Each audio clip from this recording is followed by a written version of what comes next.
सर्वांना नमस्कार. जय नाम. आपण चैतन्य पीठाच्या युट्यूब वाहिनीवरून गेल्या सुमारे 4 वर्षापेक्षा अधिक काळापासून आत्मसंवाद ही प्रबोधन मालिका प्रसारित करीत आहोत. यात आपले सद्गुरू आदरणीय बाबा महाराज आपल्याला वेगवेगळ्या बहुमोल अशा विषयांवर प्रबोधन करीत असतात. गेल्या काही पुष्पांपासून आदरणीय बाबा महाराज दत्तपुराणावर आपल्याला प्रबोधन करीत आहेत.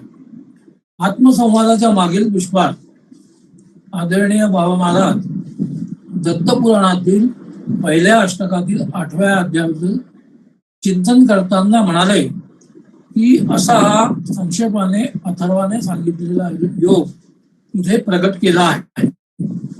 तो विशेष अभ्यासाची अपेक्षा असल्यास मुळातच यथायोग्य स्वरूपात तो पाहावा. पुढे 44 श्लोकापासून ते सांगतात की 5 पिपळे किंवा 2 फळात लीन होणारा ब्रह्मरंध्रातील प्राण हाच प्राणायाम आहे. हाच पुढे वाढणार आहे. इंद्रियार्थाचे ज्ञान असणारे इंद्रिय दमन 25 फळात होते, तर 5 घटिकेत धारणा, 60 घटिकेत ध्यान साध्य होते. 12 दिवसात साध्य होणारी समाधी विशेष दुर्लभ आहे. ती वासना जलाचा नाश करणारी आहे. खरोखर 10 प्रकारच्या यमाने आणि 10 प्रकारच्या नियमाने आसनादी अष्टांग योग हा सांगितला आहे. या अष्टांग योगाने मनोनाश झाल्याने आणि सत्वर वासना नष्ट करणाऱ्या तत्वज्ञानाने योगीराज मुक्त होतो. महर्षीने या ठिकाणी कथन केलेला चित्तवृत्तीचा निरोध हाच योग आहे. या योगाचे पातंजल हे नाव आहे. चित्तवृत्तीचा निरोध हे नाव असलेला तो योग सुखकारी असून अनेकांना मान्य आहे. या ठिकाणी तो ज्ञान सिद्धीसाठी संक्षेपाने सांगण्यात आला आहे असे महाराज म्हणतात. आणि इथे पहिले अष्टक समाप्त होते. दुसऱ्या अष्टकाला सुरुवात करताना पहिला योग विवरण या अध्यायात महाराज पुढे सांगतात की सात्विक आणि सात्विकेतर असलेला चित्तवृत्तीचा निरोध यालाच योग म्हणतात. हा जो योग महाराज सांगत आहे तो तत्वज्ञानावर आधारित आहे. संप्रज्ञात आणि असंप्रज्ञात असे चित्ताचे धर्म आहे आणि 5 चित्त भूमिका आहे. मुळात, क्षिप्ता, विक्षिप्ता, एकाग्रता आणि विनिरुद्धा या 5 चित्त भूमिका असून पहिल्या 3 बंधकारक आहेत आणि शेवटच्या 2 ईश सेवा करणाऱ्या योगांना मुक्तिकारक आहेत. पुढे काही श्लोकांमध्ये चित्त भूमिकेविषयी विस्तारपूर्वक वर्णन महाराजांनी केले आहे. चित्तवृत्ती निमालेल्या पुरुषाच्या अवस्थेचे वर्णन महाराजांनी काही श्लोकांमध्ये केले आहे. पुढे ते म्हणतात की चित्तवृत्ती क्लिष्ट अक्लिष्ट भेदाने 5 प्रकारच्या आहेत. या 5 प्रकारच्या चित्तवृत्तीचे वर्णन करून महाराज म्हणतात की या 5 प्रकारच्या चित्तवृत्तीचे निरोधन हाच योग आहे. वैराग्याचा अभ्यास चालू असताना रजोगुण वृत्ती रहित तसेच तामस वृत्ती रहित चित्तस्थिती झाली असताना यमादी अष्टांग योगाचा जो प्रयत्न असतो त्यालाच अभ्यास असे म्हणतात.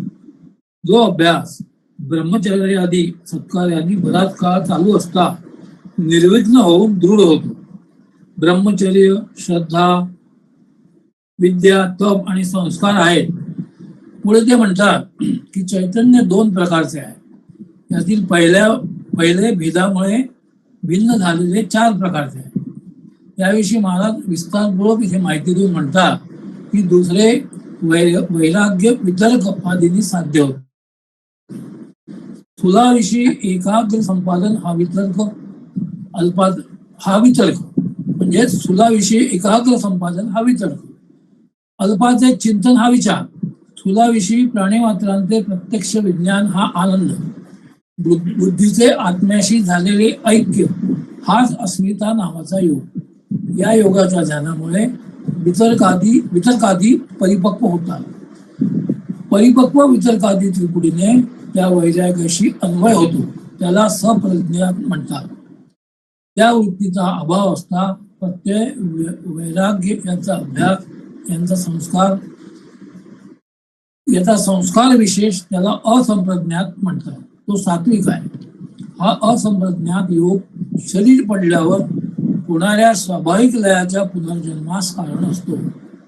मन्वंतराचे दशक क्रमशः यामध्ये विलीन होते. त्यानंतर तो निर्गुण ब्रह्मामध्ये विलीन होतो. तो पुन्हा जन्मास येत नाही. आणि हा योग तीव्र वैराग्याजवळ असून इतरांनी वैराग्यानुसार त्याची तारतम्याने उपाय योजना करावी असे महाराज म्हणतात. ईश्वराला केलेले कर्म समर्पण करावे. ईश्वराशी अभिन्न असलेल्या सद्गुरूंच्या ठिकाणी सर्वज्ञताने बीज आहे. त्याचा वाचक ओंकार आहे.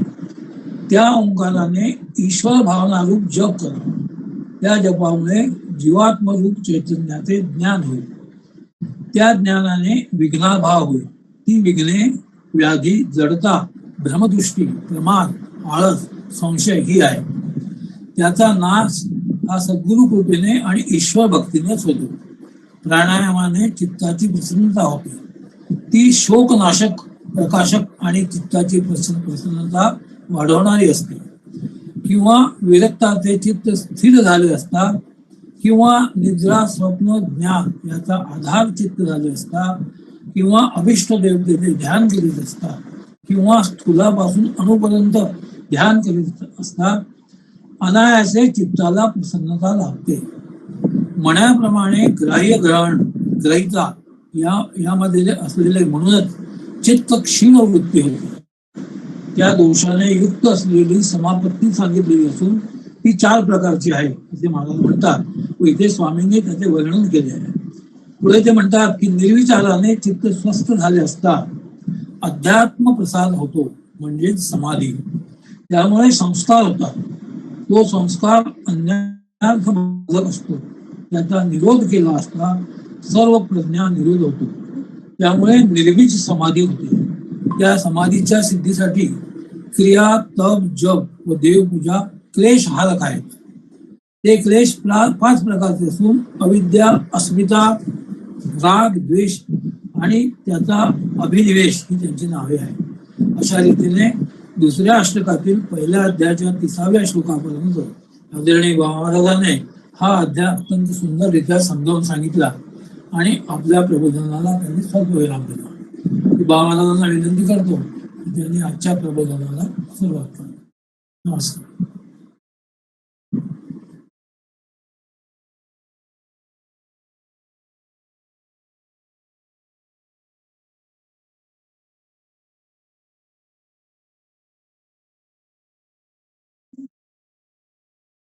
अनुसूयार्त्री संभूतो दत्तात्रेयो दिगंबरा स्मर्तृगामी स्वभक्तानाम उद्धरताम भवसंकटात. भगवान दत्तात्रेयाचं नावाने अभिनव असं जे दत्त पुराण आहे, जे गेल्या शतकात स्वामी महाराज खऱ्या अर्थाने प्रकाशमान केलं.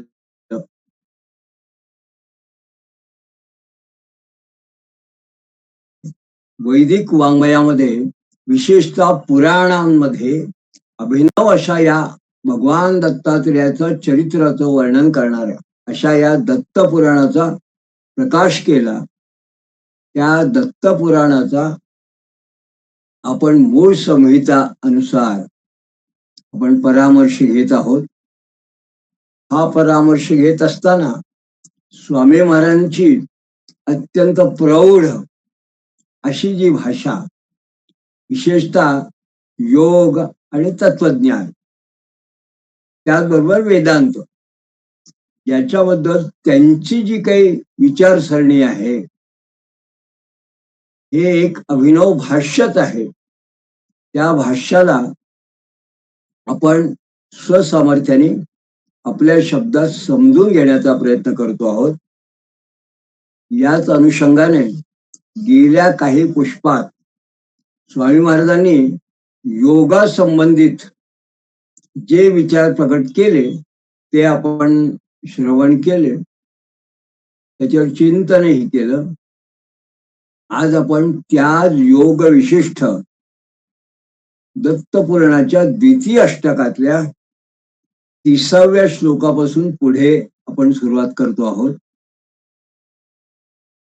हा जो 30वा श्लोक आहे हा असं महाराज असं सांगतात, क्रिया तपोज पेशार्च सिद्धे क्लेश हराश्चते पंचाविद्यास्मिता राग द्वेषावी निवेशका. म्हणजे विशिष्ट अशा या आधी वर्णन केलेल्या समाधीच्या सिद्धीसाठी क्रिया, विविध प्रकारच्या ज्या क्रिया आहेत त्या क्रिया, तप, जप आणि देवपूजा अशा प्रकारची जी काही अनुष्ठानं आहेत ती क्लेशहारक आहेत. म्हणजे योग संसिद्ध अशा प्रकारचा योग मार्गाचा अवलंब करत असताना विविध प्रकारच्या क्रिया, तप, जप आणि देवपूजा हे सुद्धा करणं आवश्यक आहे एका अर्थाने, कारण ते क्लेशहारक आहे अशा पद्धतीने स्वयंमारत म्हणतात. पुढे ते म्हणतात, हे जे क्लेश आहे कोणत्या क्लेशांचं ते हरण करतात, ही जप तप क्रिया किंवा देवपूजा. ते असं सांगतात की हे जे क्लेश आहे हे 5 प्रकारचे आहेत. पंचाविद्या अस्मिता, 5 प्रकारचे हे क्लेश आहे. आणि त्यात कुठले आहे तर अविद्या, अविद्या, अस्मिता, राग, द्वेष आणि यांचा अभिनिवेश अशा 5 प्रकारच्या जे काही क्लेश आहेत ज्यांचा नाश जणू काही हा या आपल्या विशिष्ट क्रियांमुळे होतो. पुढे महाराज म्हणतात, आद्यान्न हेतुर्विच्छिन्न सुप्तोदार कृशाः परे अनित्या शुची दुःखानां मस्व विद्यान अन्य भावना. म्हणजे आद्या म्हणजे सुरुवातीला, अविद्या हा पहिला क्लेश असून अस्मिता आदी क्लेशांनी जे काही दुःख होतात त्याला कारण आहे. ती जी अविद्या आहे, अविद्या हा पहिला क्लेश म्हटल्यावरती अविद्या काय आहे, ती अविद्या म्हणजे अनित्य, अशुची, दुःख, अनात्मा यांच्या ठिकाणी विच्छिन्न, सुप्त, उदार आणि कृश या भावना नित्य मानणं, अशा प्रकारच्या भावना. पुढे महाराज म्हणतात, यद दृग्दर्शन शक्योस्तु तादात्म्य बिव सा अस्मिता स्यात् सुखानुशयी रागो द्वेषो दुःखानुशय्यया शय्यथा. म्हणजे खऱ्या अर्थाने दृक अशा दर्शन शक्तीचं आणि अविद्येचं जणू काही एक प्रकारे तादात्म्य आहे. असं जे काही आहे तर असं मानणं ही अस्मिता. आणि केवळ सुखाच्या स्मरणाने उत्पन्न होणारा राग, तर दुःखाच्या स्मरणाने उत्पन्न होणारा द्वेष हे जे आहे हे प्राज्ञ माणसालाही स्वारस्य वाटायला लावणारा अशा प्रकारचे हे जे क्लेश आहे. तर पुढे महाराज असं म्हणतात, स्वारस्यवाही ज्ञस्यापि तथा रूढस्तु पश्चिमा प्रतिप्रसव हे यास्ते सूक्ष्मास्तदवृत्तया पुन्हा. म्हणजे प्राज्ञ म्हणजे चांगल्या विद्वान शहाण्या माणसाला सुद्धा, ज्ञानी माणसाला सुद्धा स्वारस्य वाटायला लावणारा असा शेवटचा अभिनिवेश नावाचा 5वा क्लेश आहे. तर हे जे क्लेश असतात हे सूक्ष्म असून ते उत्पन्न होता क्षणी त्याग करण्याला योग्य आहे. सूक्ष्मास्त तदवृत्तया, कारण त्या क्लेशांच्या वृत्ती सुद्धा वृत्तया, कारण त्या पुन्हा पुन्हा प्रतिप्रसव हे असते, ते पुन्हा पुन्हा शेवटी येतात, त्याचा त्यागच करायला पाहिजे. पुढे महाराज म्हणतात, ध्यान हे या मनस्समाहा क्लेश मूल क्रियाशया स्वदृष्टा दृष्ट जनन वेदनीयो यथायथम. म्हणजे हे जे क्लेश आहेत ते कसे आहेत, तर वस्त्राला लागलेल्या मळासारखे असून, मलस्समाहा, वस्त्राला कपड्यांना जो मळ लागतो त्यासारखे असून, ध्यानानं त्यांचा त्याग करणं योग्य आहे. क्लेशमूलक क्रिया आशया ध्यान हेया, ध्यानाने त्यांचा त्याग करणं शक्य आहे. क्रियाशय धर्माधी रूप असून ते क्लेशमूल आहे. कारण क्रियाशय जे म्हणतात, या ज्या क्रिया असतात यांचा जो आशय हे आहे ते क्लेशांचं मूळ आहे. मग स्वतःच्या दृष्ट अदृष्ट ऐहिक आणि पुनर्मय पुनर्जन्म यांनी तो जाणावा. स्वदृष्टा दृष्ट जनन वेदनीयो यथायथम, त्याच्याप्रमाणे हे क्लेश माणसाने समजून घ्यावे, स्वतःच्या ठिकाणी असणार. आता सती मुले तद्विपाको ज्यात्यायु भोग जो अत्र सह पुण्या पुण्य निदानत्वाम धर्षता फल स्मृता. म्हणजे क्लेश रूप मूळ असताना सुद्धा जाती, आयुष्य आणि भोग हा त्याचा परिणाम आहे. म्हणजे एखाद्या सामान्य माणसाला जेव्हा तो अध्यात्म मार्गात किंवा योगाचा अवलंब करत असतो तरी त्याला स्मरण काय राहतं, तर त्याची जाती, मग त्याचं आयुष्य आणि त्या आयुष्यात त्यांनी घेतलेले किंवा पुढे त्याची मनात इच्छा असणारे भोग, हे जे काही उत्पन्न होतात ते हे जणू काही ही जी क्रिया वगैरे आहेत यांचाच हा परिणाम आहे. आणि याच्याच बरोबर पुण्यापुण्य निदानत्वा हर्षता ताप फला स्मृता, आणि पुण्य पापानुसार जो काही हर्ष होतो किंवा ताप म्हणजे खेद होतो, दुःख होतं, हे सुद्धा त्याचंच फल आहे. मग परिणाम ताप संस्कृती दुःखेर गुणदोष वैराच्य सर्वं विवेकिनाम कमेव हिम हेयम त्वनागतम दुःखम.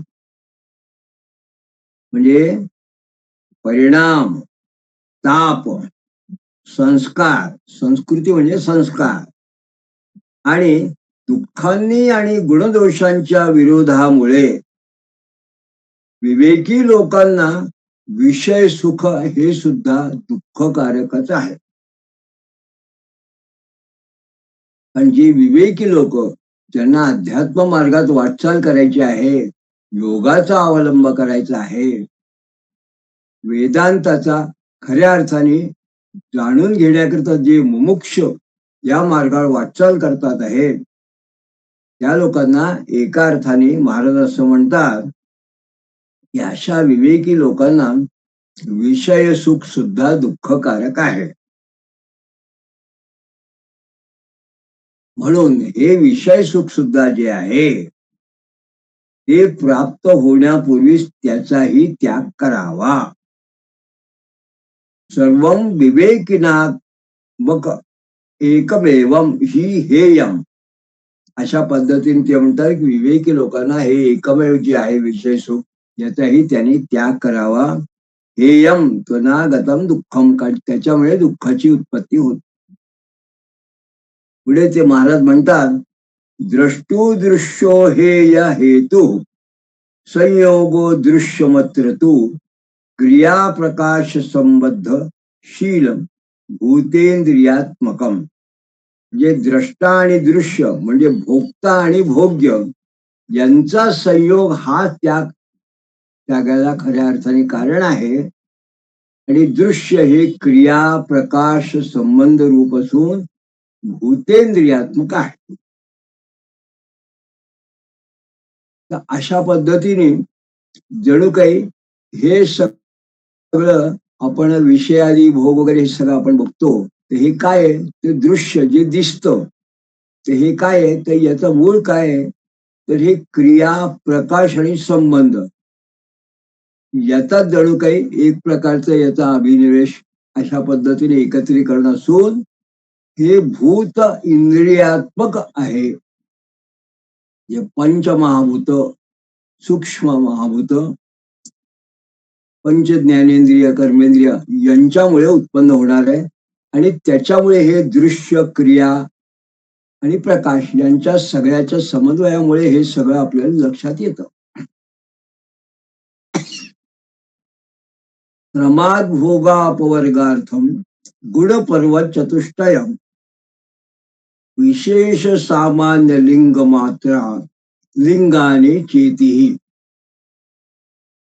म्हणजे क्रमशः भोग आणि मोक्षासाठी गुणपर्वत चतुष्टय आहे.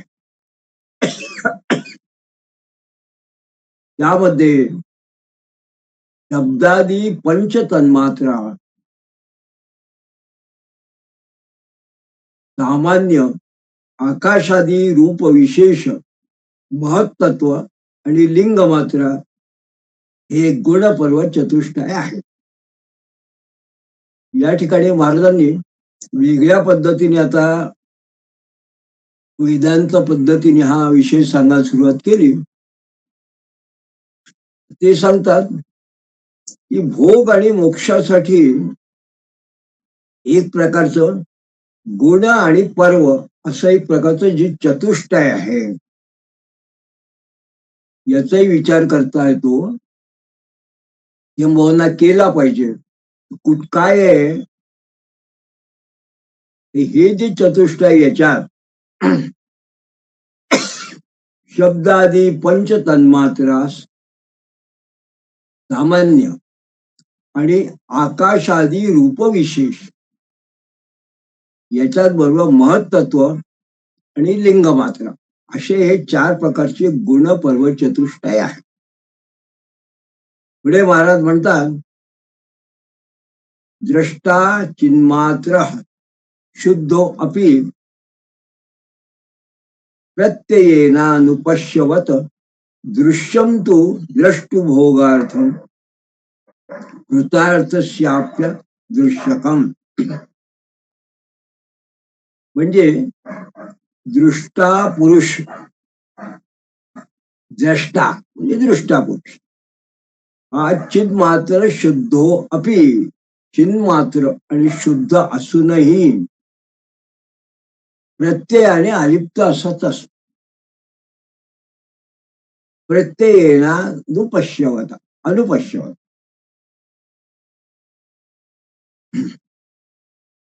पण द्रष्ट्याच्या भोगासाठी असलेले हे दृश्य म्हणजे जे कृतार्थ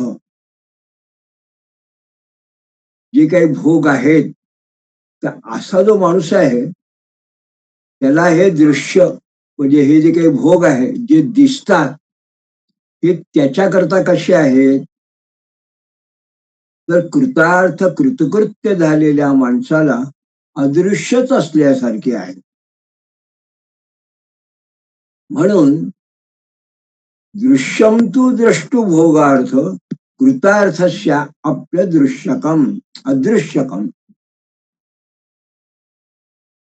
थोडं आपण याचा वेगळ्या पद्धतीने विचार केला तर जो खऱ्या अर्थाने विवेकी असा दृष्टा पुरुष आहे आणि तो शुद्ध असून जे विविध प्रकारचे प्रत्यय आहेत त्या प्रत्ययाने एका अर्थाने तो अलिप्त आहे.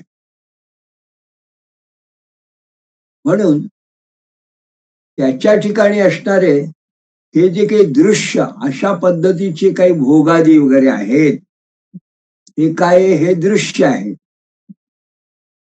सामान्य माणसाला विषय भोगादी जे दृश्य आहे, पण त्याच्या ठिकाणी हे जे आहे हे दृश्य, तो जो स्वतः कृतार्थ आणि कृतकृत्य झालेला असा जो योगी असेल, त्याला हे सगळं माईक असंच वाटतं. म्हणून त्या ठिकाणी हे माईक आहे, हे खरं नाही, हे प्रत्यक्ष नाहीच आहे, हे अदृश्यच आहे. म्हणून ते असं म्हणतात की अपि अदृश्यकम, म्हणजे अदृश्य असल्यासारखं त्याला वाटत.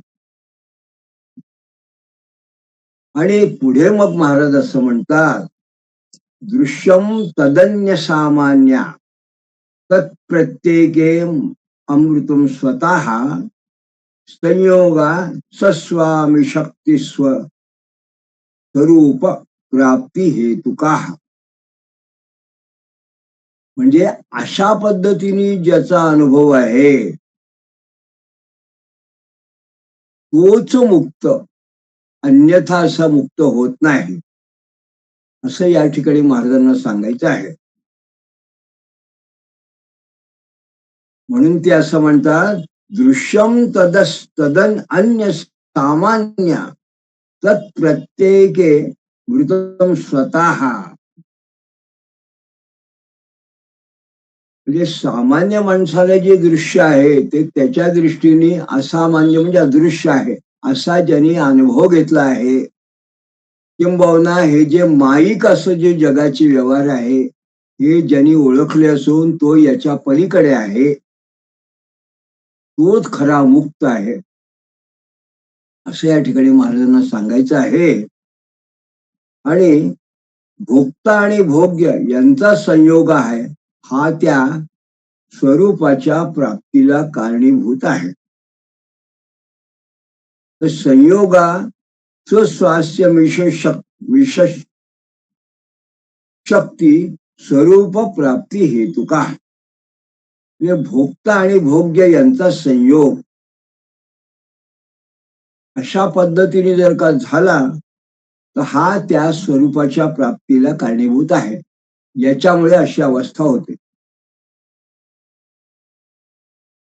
आपल्याला ज्ञानेश्वरी, अमृतानुभव आणि अनेक पद्धतीने अन्य ग्रंथांमध्ये, चांगदेव पासष्टी आहे, अभंगामध्ये आहे, अशा पद्धतीने ज्ञानेश्वर महाराजांनी जे वाङ्मय आपल्या समोर ठेवलं आहे त्याच्यामध्ये जणू काही हा वेदांत अगदी सर्वसामान्यपर्यंत कसा पोचवावा या पद्धतीने काही ठिकाणी महाराजांनी, ज्ञानेश्वर माऊलींनी आपल्या समोर विषय मांडला आहे.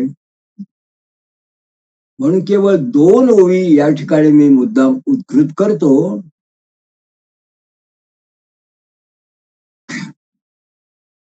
महाराज असं म्हणतात, तो इतरांसारिखा जरी आवडे परी मनुष्यत्व तया न घडे, जैसे जळा माझी न बुडे भानुबिंब. सूर्य जो आहे हा प्रत्यक्ष जरी आपल्याला पाण्यात प्रतिबिंब स्वरूपात दिसत असतो, पण त्या सूर्याला त्या पाण्याचा काही स्पर्श होत नाही. ही जी उक्ती आहे या पद्धतीनेच या ठिकाणी महाराजांनी सांगितलंय की अशा पद्धतीचं जणू काही हे जे माईक दृश्य आहे हे अदृश्यच आहे. अशा पद्धतीने तो जो कोणी योगी आहे तो प्रत्यक्ष राहत असतो. आणि पुढलं जे महाराजांनी सांगितलं की भोक्ता आणि भोग्य यांचा संयोग ही अभिनव अशी जी कल्पना आहे ही सुद्धा महाराजांनी असं म्हटलंय, ज्ञानेश्वर महाराजांनी एक ठिकाणी ते असं म्हणतात, वस्तूशी जाणो जाता जाणण्याची वस्तू तत्वता. तेथे जाणणे नि जाणता भेद कैसा. आणि जणू काही तेच सूत्र या ठिकाणी महाराज सांगतात. आणि महाराज असं म्हणतात की भोक्ता आणि भोग्य यांचा संयोग हा त्या स्वरूपाच्या प्राप्तीला कारणीभूत आहे. पुढे महाराजांनी असं म्हटलं, अविद्या संयोग हेतुस्तद भावे न संयोजी ततो मुक्ते दृशेर मोक्ष उपचारो यमात्मनी. म्हणजे संयोगाचं कारण अविद्या आहे. अविद्या संयोग हेतू, आणि अविद्येचा अभाव असता संयोग नाही. तद न भावे न संयोजी, म्हणून अविद्येतून मुक्त झालेला योग्याला मुक्ती मोक्ष आहे. आणि मोक्ष नित्य असल्यामुळे आत्म्याच्या ठिकाणी हा उपचार आहे. म्हणून ते म्हणतात ततो मुक्त दृशेर मोक्ष उपचारो यमा आत्मनीही. हा आत्म्याच्या ठिकाणी हा उपचार आहे. आणि पुढे महाराजांनी त्यांच्या अतिशय प्रौढ अशा भाषेमध्ये हाच विषय जेव्हा सांगितला तेव्हा ते असं म्हणतात की हानो पायो पायो विप्लवाया विवेक ख्यातिरुत्तमा योगिनस्तस्य तु प्रज्ञा सप्तधा प्रांत भूमिका. तोच अविद्या त्यागाचा उपाय आहे. जे निराबाध उत्तम विवेक ज्ञान आहे, ते ज्ञान त्या योग्याची प्रज्ञा आहे. त्याची सीमा मर्यादा 7 प्रकारची असते या ज्ञानाची. आणि हे का असं म्हणतात ते असं म्हणतात की ज्या सप्तसीमा ज्या योग वशिष्ठ या ग्रंथात सांगितलेल्या आहेत, त्या पहिल्या चारांनी कार्य विमुक्ती, उरलेल्या तिहींनी चित्त विमुक्ती होते. अशा पद्धतीने या 7 सीमा आहेत त्या ओलांडल्या की माणूस मुक्त होतो. आणि हे जे काही सांगितलं आहे त्याचा महाराज थोडासा विस्तार करतात. ते सांगतात अविवेका ज्ञानदी अविवेका ज्ञानदीप्तयोगांगे रशुचिक्षये यमा अहिंसा सद्ब्रह्मचर्यास्तेया परिग्रह. म्हणजे काय तर यमादी योगांग जे आहे, यम आसन प्राणायाम वगैरे, या यमादी योगांगाने चित्त शुद्धी झाली म्हणजे विवेकापर्यंत ज्ञान होत. कारण अष्टांग योग सांगण्यासाठी पहिल्यांदा यम असं सांगितला जातो. मग हे यम कुठले आहेत तर महाराज म्हणतात यमा अहिंसा ब्रह्मचर्या अस्तेया परिग्रहा. म्हणजे अहिंसा, सत्य, ब्रह्मचर्य, अस्तेय म्हणजे चोरी न करणं किंवा दुसरी कोणाकडनं वस्तू न घेणं, आणि अपरिग्रह दान कोणी दिलेलं न घेणं. हे 5 यम आहेत. हे यम आहे, पण ते कसे आहेत? ते देश काल समय जातात्यच्छिन्ना महाव्रता लोभ कृन्मोह जादस्ते यास्ते तू कृतानुमत मोविताहा. म्हणजे ते यम देश काल समय आणि जाती असे सापेक्ष आहेत. ते मोहनिर्मित लोभाला नष्ट करणारे असून उपासनेला मान्य असल्यामुळे आनंद उत्पन्न करणारे आहे. असे पालन केलेले यम हे जणू काही महाव्रता, असे जणू काही हे एक प्रकारचं महाव्रतच आहे. आता हे जे यम आहे हे देश काल समय जाती सापेक्ष आहे.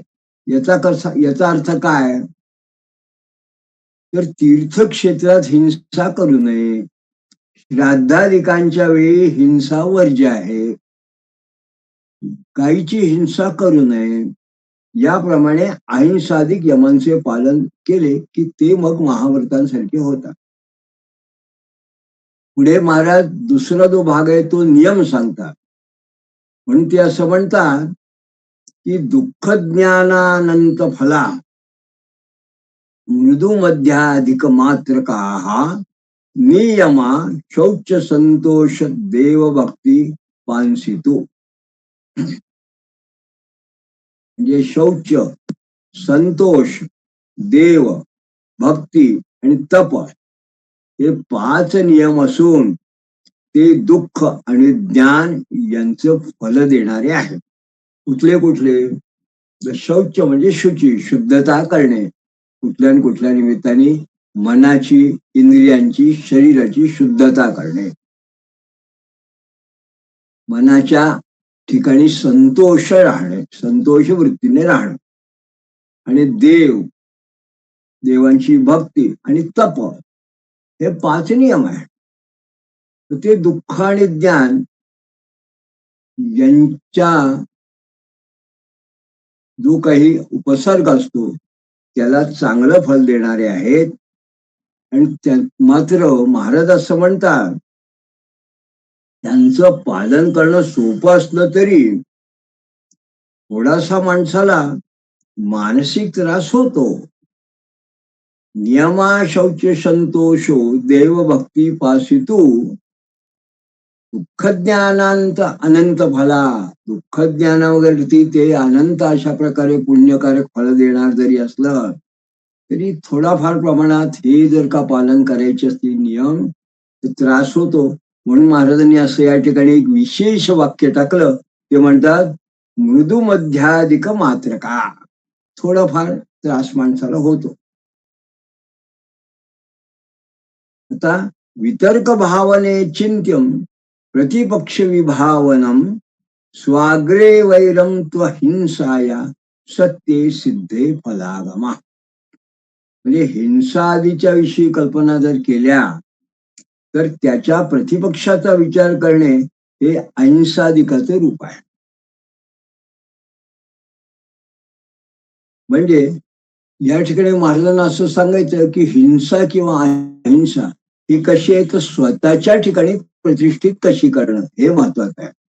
म्हणून ते म्हणतात अहिंसा स्वतःच्या ठिकाणी प्रतिष्ठित झाली असता स्वतःशी चिरकालीन असलेल्या विरोधकांशी सुद्धा वैर नसणं,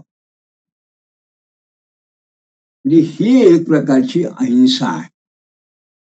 अहिंसा म्हणजे प्रत्यक्ष भौतिक स्वरूपात हिंसा या ठिकाणी अर्थाभिप्रेत नसून चिरकाल बऱ्याच काळपर्यंत एखादा जो विरोधक असेल त्याच्याशी तुमचं जरी वैर असेल तरी त्या वैराचा विचार न करणं, ते वैर न ठेवणं ही सुद्धा एक प्रकारची अहिंसा आहे. आणि अशा प्रकारची ही अहिंसा जर स्वतःच्या ठिकाणी प्रतिष्ठित झाली तर त्याला सुद्धा विशेष असं सत्य सिद्धे फल आगमा, त्या क्रियेचं फल प्राप्त होतो.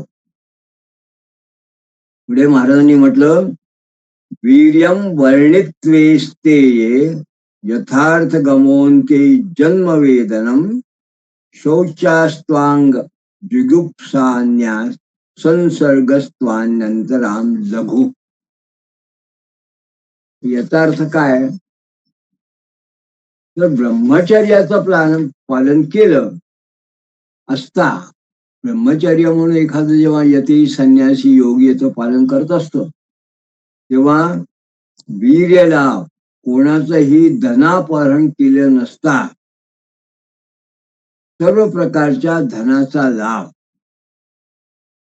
म्हणजे त्यांनी काय काय लाभ होतो तो ब्रह्मचर्याने काय होतं तर माणसाच्या ठिकाणी असं आपण ज्याला म्हणतो की वीर्यवृत्ती, त्या ठिकाणी वीर्य तेजस्विता ही त्याच्या ठिकाणी वाढते. कोणाच्याही धनाचं जर का अपहरण केलं नाही तर त्याला एक वेगळ्या पद्धतीने धनाचा लाभ होतो. आणि अपरिग्रह वृत्तीने राहिला असता स्वतःच्या जन्म कारणाचा बोध होतो. तर पावित्र्यामुळे स्वशरीराचा वीट येतो आणि दुसऱ्याशी संबंध नको वाटतो. पुढे ते असं म्हणतात, सौमनस्येंद्रिय जय रुस्थे थे या आत्मदृगहर्ता संतोषाद्व रसौख्याप्ती स्तपसोंगा गानिंग अंगी सिद्धिरुत सोंगांगी सिद्धिरुरत. म्हणजे आंतरिक पावित्र्यामुळे शुद्ध चित्तानं इंद्रियावन विजय, सौमनस्ये इंद्रिय जय आणि चित्तस्थैर्याने आत्मदर्शनाची योग्यता प्राप्त होते. म्हणजे रुस्थैर्यात्म गर्हता म्हणजे चित्तस्थैर्याने आत्मदर्शनाची योग्यता प्राप्त होते. संतोषामुळे उत्तम सुखाचा लाभ होतो. संतोषाद्वारसे सौख्याप्ती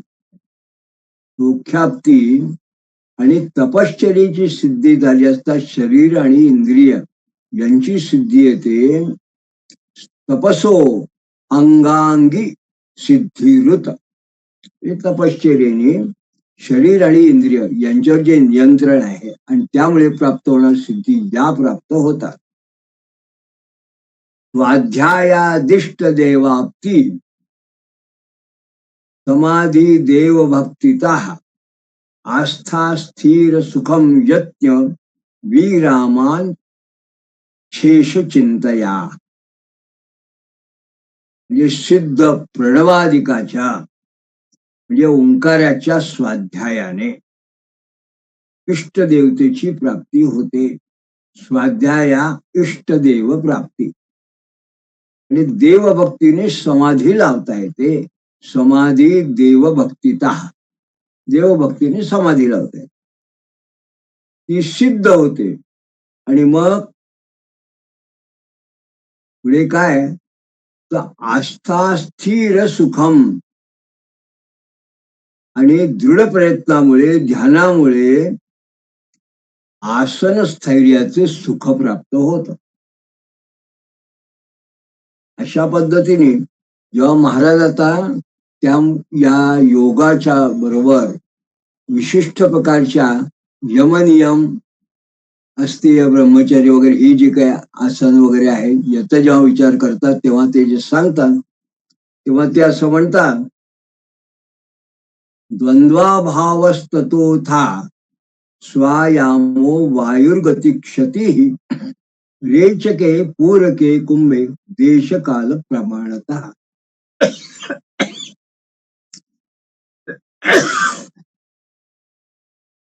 म्हणजे आसन स्थैर्यामुळे सुखदुःखादी द्वंद्वाचा लाभ होतो.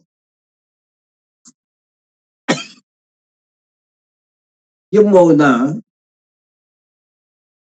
जणू काही सुखदुःखाच्या मुळे जे होणारे क्लेश आहेत, त्रास आहेत, त्यांचा अभाव होतो. आणि नंतर देशकाल प्रमाणानुसार देशकालानुसारता पूरक रेचक कुंभकाने प्राणायाम आणि श्वास निरोध करतायत. पुढे महाराज म्हणतात,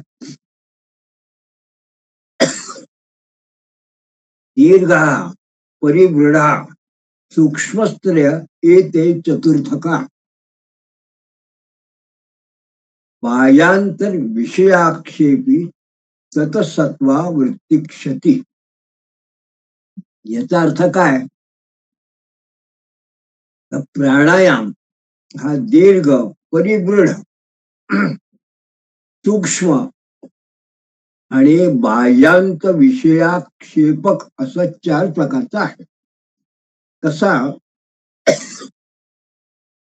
दीर्घा परिवृढा सूक्ष्मस्त्रया म्हणजे सूक्ष्म असे तीन येते चतुर्थका. यातला चौथा कुठला आहे तर बाह्यांत विषयाक्षेपी सत्वा वृत्ती क्षती. त्यामुळे बाह्यांत विषया क्षेप असा जो चौथा, हे चार प्रकारचे प्राणायाम मिळून म्हणजे कुठलं दीर्घ परिदृढ सूक्ष्म आणि बाह्यांत विषय आक्षेपक क्षेप अशा चार प्रकारच्या प्राणायामाने सत्वावृत्ती क्षती ही तथा. त्यामुळे सत्व आवरणाचा नाश होतो. पुढे महाराज असं म्हणतात तर तो हृद्धारणाय योग्यम चित्तवृत्तानुकारवत प्रत्याहार स्वार्था योगे तत इंद्रिय वश्यता. म्हणजे काय तर सत्व आवरणाचा नाश झाला की या आवरणाच्या नाशानंतर जणू काही या आवरणाचा क्षय होतो. मग चित्तवृत्तीचं अनुकरण करणारे आणि चित्ताची धारणा करण्याची क्षमता असणार अशा पद्धतीचं मनाची तयारी होते. म्हणून महाराजांनी या ठिकाणी त्याबद्दल म्हटलं आहे ततो हृद्धारणा योग्यम चित्तवृत्तानुकारवत. आणि पुढे स्वतःच्या इंद्रियांविषयी जणू काही उदासीनता म्हणजे स्वतःच्या इंद्रियाविषयी की इंद्रियचा जो विषय आहे त्या विषयांविषयी सुद्धा उदासीनता उत्पन्न झाल्याने इंद्रिय दमन होतं आणि त्यामुळे एक प्रकारची जितेंद्रिय अशी अवस्था प्राप्त होते. या ठिकाणी महाराज असं म्हणतात की तत इंद्रिय वश्यता, जितेंद्रिय अशा प्रकारची एक प्रकारची अवस्था प्राप्त होते. यापुढे महाराज धारणेचं वर्णन करतात. कारण आतापर्यंत प्राणायाम आणि धारणा, प्राणायाम आणि प्रत्याहार म्हणजे यम नियम आसन प्राणायाम आणि प्रत्याहार हे 5 जेव्हा अंग महाराजांनी आतापर्यंत वर्णन केलं, आता पुढच्या 2 अंगांचं ते सांगतात. तेव्हा ते असं म्हणतात नाभ्याविदेशे हृस्थैर्य धारणाभिष्ट चिंतया प्रत्येकाग्रता तत्र ध्यानम देयम तदेव तू. म्हणजे अभिष्ट देवतेच्या चिंतनाने नाभी आधी स्थानात चित्ताची स्थिरता ही धारणा होय. नाभ्यादी देशे हृस्थैर्य धारणा अभिष्ट चिंतया. आणि या धारणेमध्ये प्रत्येकाग्रता म्हणजे ज्ञानाची एकाग्रता हीच ध्यान, तीच ज्ञेय आणि जाणण्यास योग्य असं आहे. ध्यानम ज्ञेय तदेव तू. पुढे याच्यानंतर जे योगाचं 8वं अंग आहे ते जे महत्वाचं 8वं अंग आहे त्याचं महाराज वर्णन करताना असं म्हणतात रूप शून्यमिवार्थम मिवार्थकम भासम संगम समाधिक संयमस्त्रियमेकत्र प्रज्ञालोकस्थित जयात. म्हणजे योगाचे 8वे अंग ही अंग समाधी अशी असून अशा तो समाधी अवस्थेला गेलेला जो खरा योगी आहे तो कसा आहे तर ती समाधी जणू शून्य रूपाकार असून ज्ञानेक भासमान आहे. म्हणून महाराजांनी या ठिकाणी एक शब्द वापरला रूप शून्य मिवार्थेक.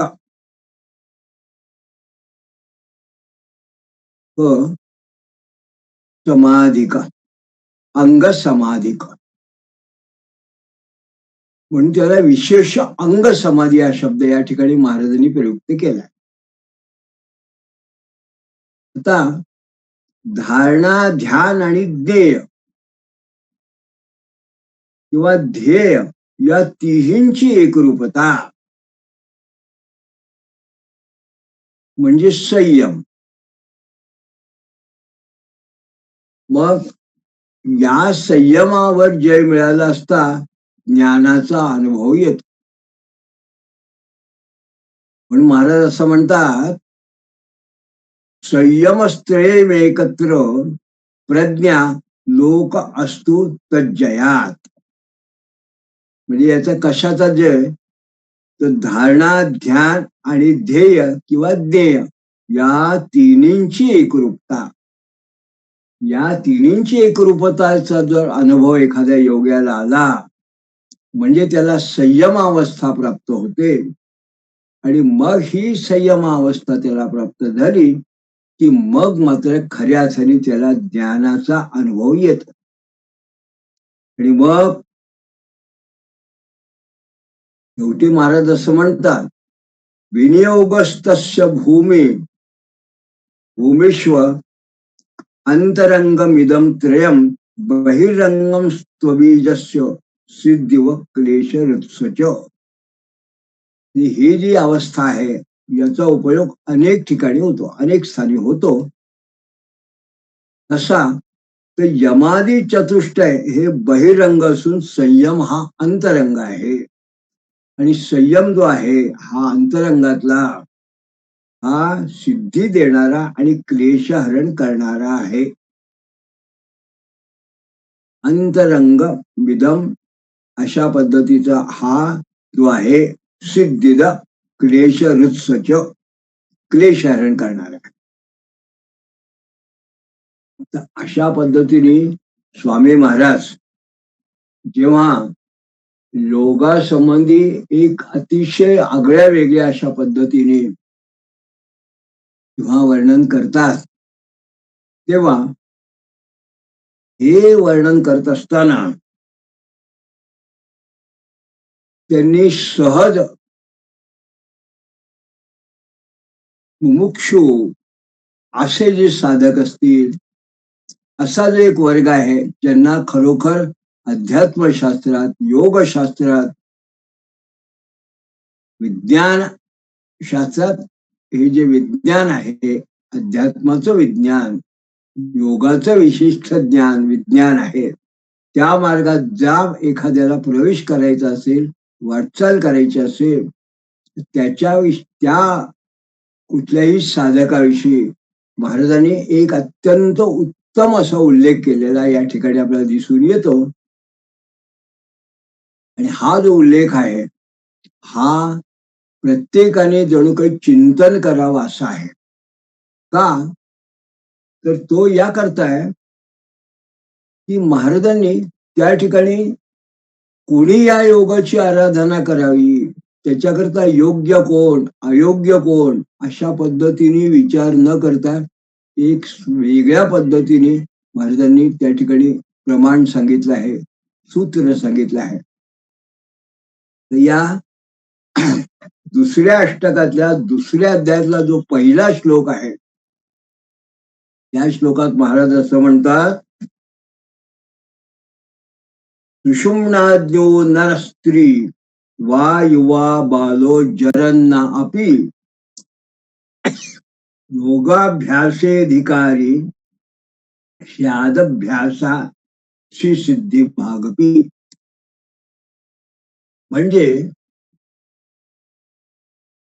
नाडी विशेषाचं ज्ञान नसलेला पुरुष,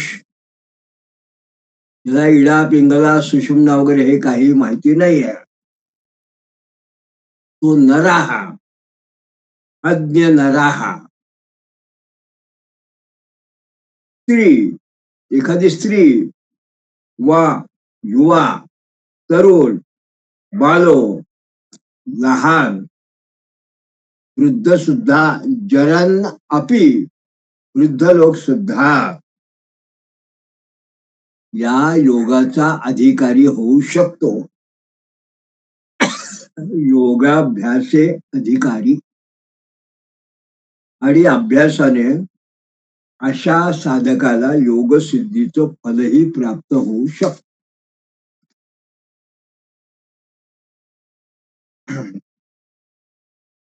अशा पद्धतीने विस्तार करताना महाराजांनी असं सांगितलं या श्लोकात, दुसऱ्या श्लोकात,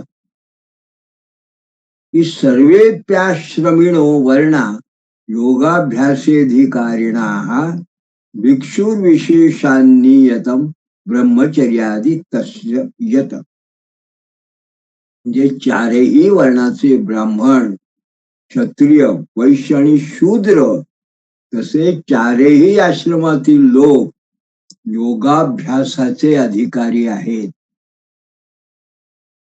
पण त्यातही विशेष करून नैष्ठिक ब्रह्मचर्य आदी असलेला संन्यासी हा विशेष आहे.